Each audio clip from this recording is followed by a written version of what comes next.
While megafunds chased billion-dollar deals, the real battle for Europe's startup future is happening at the earliest stages. Leading the charge are Sarah Drinkwater and Anthony Danon, two operators turned investors backing the next generation of founders through microfunds. Sarah, founder of Common Magic, invests where community is the competitive edge. Anthony, co-host of the Super Angel podcast, launched Rerail, a fintech-focused angel fund rewriting the rules of early-stage funding. As power consolidates at the top, will microfunds remain underdogs, or are they the secret weapon in building Europe's next breakout companies? All right, so we just had the proponents of the behemoths on stage. Now we have the opposition, the Rebel Alliance, the two beautiful faces here. One being a newcomer finalist in this year's awards, the other one just etching out of their criteria. So sorry about that, Sarah. Both of you are doing incredible work. You also, one thing that is very symptomatic or always the case with microfunds is, and solo GP specifically, you have very active WhatsApps. And during Oliver Hollis' chat, and during this chat that we just had, the chat was on fire. We saw a screenshot of Oliver Hollis that said that being a solo GP is a lifestyle business, and basically argued that you have to scale, otherwise you're ruining Europe. What's your take? I think Oliver and I should swap hotel rooms, and we'll see where the lifestyle business is. No, I guess. Okay, that sounded a little spicy up front. I guess all I mean is that if we think about what the goal of funds is, it's not about 10xing AUM. It's always about returns. And I think at this exact moment in time, there are a lot of really interesting shifts happening in the market at the earlier stages where Anthony and I invest that I think fits. It makes the case very clear for the size of funds that we have. It makes the case very clear scaling may not look like in the future the way that it did in the past. And for me, that's an amazing way of starting a conversation, is looking at this slide and saying, actually, I don't personally agree with that. No, I totally disagree with that. I think being a solo GP is like a purest form of interest alignment in some respects. And I think it's creating a product that's complementary, but that actually founders really want. And yeah, we can talk a bit more about that as well. Let's talk about exactly that. Why is it that you believe that a solo GP, a micro fund, is better aligned with founders, will perform better in today's market? I mean, I think there's two ways of looking at it. You know, firstly, to Cambridge Associates' point, there is pretty rigorous data around fund size, ability to return the fund. But I think if you look at it from the other point of view, you know, the European scene has matured quite a lot in the last 15 years. The best founders are always going to pick who they want. And I think all of us as angels and as you know, I've not been a VC before, but all of us as past VCs have seen partner churn happening at larger firms. When a founder picks a solo GP, it's really about I believe very strongly in the primacy of that founder-investor relationship. When they choose me and I choose them, we get each other. And so I think there's something about the edge that small funds have. You know, Anthony and I both have very particular value adds that we bring to founders. If you are looking for that value add, this capital becomes incredibly attractive. It's exactly that, right? It's a sign of ecosystem maturity. More choice is better. I think there is a position like for founders as they're optimizing for like their ideal cap tables, you know, to slide in a very focused value add. That's where microfunds and solo GPs come to play.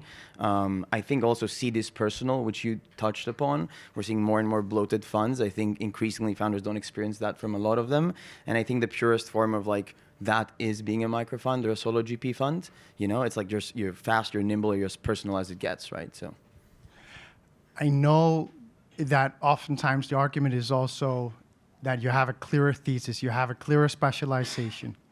And that is actually not one of the things that you love to highlight the most.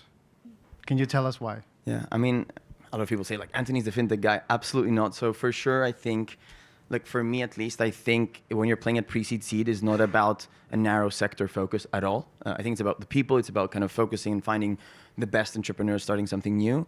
I think specialization has to do with like a focused value add. So going back to that, right? So like, can you have a very sharp value add that's differentiated in the market that you're trimming, that founders look out for you for it, right? And for Rerail, that's fintech networks and know-how, right? So as I'm seeing more and more companies looking to utilize fintech, embed payments, lending, insurance as part of their business, no matter the sector they're at, they can come to me for that, right? I can help them navigate that with my network and with my know-how. So I don't believe in, at least for me, at a pre-seed on narrowing down the TAM of opportunities. I actually believe, though, you need to have a right to win. You need to be sought after for something that's very focused. And being specialized allows you to do that in a larger extent, let's say. Yeah, I think that's the, if I look at the funds that are most attractive to the founders that I work with, it really is this mix of specialism and generalism. So I always think of my thesis as being very horizontal. Like, I am obsessed with bottom-up go-to-market and helping founders with unique distribution, participation, their narrative, how they think about their work. But I keep learning that ultimately, any fund has to survive various macro cycles. I've invested everywhere from dev tools to crypto to consumer. You're looking for the best opportunities, to build the most resilient portfolio. And I think, to Anthony's point, it really is about communicating what is this fund in the market. There are so many funds now. Founders have to, it has to be really clear why you have the right to win and why you're the right person to partner with them. And I think, promising a very particular value add, doing what you say you will do, over communicating to the market. To me, this is just a really obvious, if you're launching a new fund in 23, 24, 25, you have to have that. I always think that micro VCs, solo GPs, you have a great, very interesting value proposition for the current fund iteration. But there is, I think, a bit of a sustainability issue. At least I see you everywhere. I see you active all the time. I've never opened my WhatsApp without you saying online, small dot.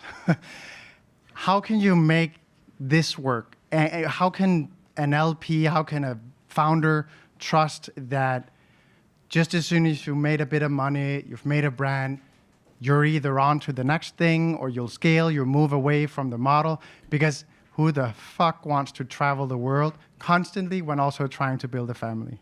So I was in SF last week and I had coffee with two different solo GPs that are running over $1 billion in AUM. And I'm not saying that scaling AUM is necessarily the right path for me or for any solo. But again, if you look at like an Elad Gil or a Mike Chalfin, firstly, networks compound over time. Secondly, every solo GP agonizes over getting the right ops structure in place. I think, you and I have talked about this. I think there are always things you do at the start of your company that over time you get smarter at. I think, I still really enjoy FaceTime with founders. I personally, that's where I'm most useful to them in some ways. I don't know. I think that is the tension of being a solo, is ultimately you're all in because you have to be. Yeah, going back to the interest alignment, I do think you need to be obsessed about what you're doing, right? It needs to be kind of like giving you energy, then taking out of you, because otherwise it's not sustainable from the get-go. I think we had talked about this before. I like the analogy you had given before, which was around being a professional athlete. Like, I think very much you're in competition with yourself constantly. I think the only control variable you have, like how you allocate your time, right? You need to be kind of ruthless and iterate when it comes to that. I do think there's tips, though, like making things better. So like maybe kind of sharing a few of those. Like, I was thinking now doing it for the second time. I have a lot more to learn from that. But I do think, for me, there's a couple of kind of hacks to that, right? The first thing when I got set up and I would do it again was outsource anything that's ops, like do that. Second would be kind of give leverage on my time, not through kind of throwing headcount, right? I think that's the easy way. It's like you can be creative, you can leverage the ecosystem, you can leverage AI. I'm allergic against coordination costs. I think it's a vertically integrated game and you don't want to add layers to that. So I think your advantage is you have no IC, you have no internal meetings, you're sucked in, and the positioning you have by being complementary to the ecosystem compounds, right? And so going back to what you said, I think you got to be obsessed, but then it's a tough game. Well, then you're always trying to work out what is the thing you do that everything has to move the needle in terms of performance, right? You're not going to lose if you have, you're not going to win purely based on good ops, but you could lose through bad ops. So you have to get that right. But I think to your point, it's a constant, it's fluid. You're running a one-man business in many ways. Let's stick on the scaling part just for a little bit, because it is typically at least interest aligned with the GP.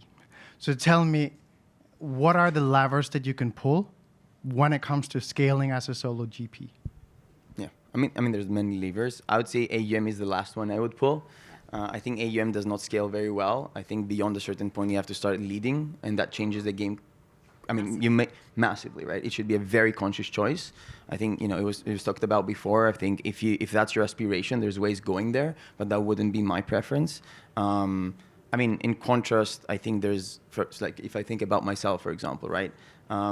the number one lever I would pull would be my fintech network. So if you think about my day-to-day, a lot of like my proprietary sourcing, a lot of the way I diligence that's different to others, a lot of the support I bring to the table to the founders is that fintech network. So can I make that more scientific? Can I have someone make that a science for me? That scales everything for me. That's the first lever. The other lever I was thinking about, because there's always the personal tendency, but what if you're like now 45 and you have a family and you like, you're just alone again and you just need the resources. I think there's ways of scaling AUM that's not focused on the upfront fund. So like you can capitalize on the more intimate relationship you build with the founders from the get-go, from the initial position you have, by unlocking disproportionate amounts of allocation Series B onwards. And that's a way of potentially doing a select fund, a continuation fund. I don't know what the vehicle that incarnates that, but I think there is ways you can actually scale AUM, but I wouldn't do it on the core fund itself. Yeah, I think it's not that scale itself is necessarily bad. It's more that we now have enough data around funds that started small, had incredible results in their first couple of funds, and then over time, that becomes really hard to, the performance becomes hard to scale. And I think if I think about funds I admire where we have enough data, so often it's about them right-sizing their fund size to the point where the strategy really sings. And I think for most first funds now, you're still in the process of kind of really assessing the market and what the market right now needs. And so looking at the micro funds right now in the market, it feels clear that some will scale their AUM the Trab way, some will merge. I think it's too early to know.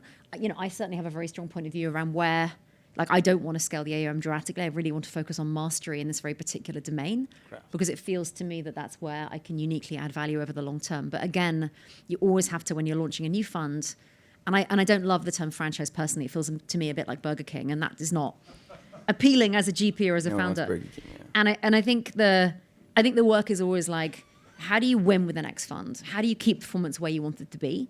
And how do you optimize your time endlessly for performance versus everything else? Sorry, one more thing. I don't think we win by 10xing AUM in Europe. I think we win by like extreme performance. So Getting smarter faster. You say that the test of a great intelligence is by having two opposing thoughts in your mind at one time.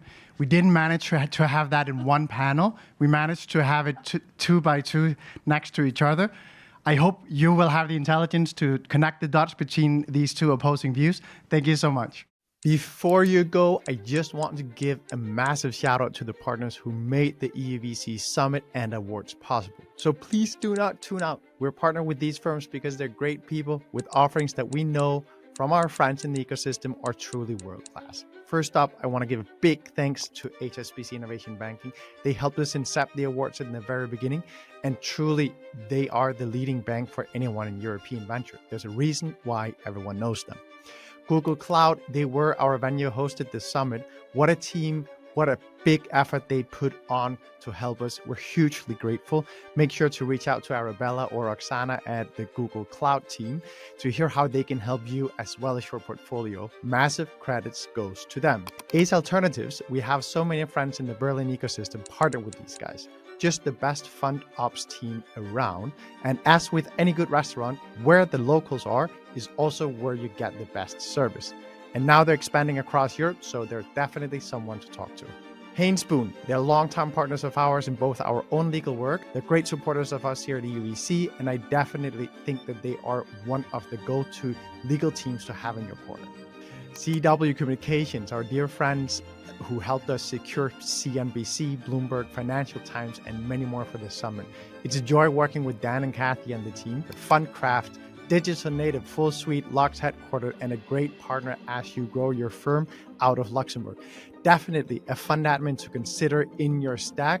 I can only say that the team are incredible to work with. I'm very thankful that I've gotten to know them. I think they're one of the up and coming fund admins that you want to be thinking about. Portfolio IQ by Synaptic. You may know them for the Discover tool, which is branded under Synaptic, but Portfolio IQ is absolutely a product you should know because there's no one that understands intelligence better than this team. And finally, Goodwin. They are a truly world-class legal partner you can trust. They're hands-on, business-oriented, and expert in everything and anything transatlantic.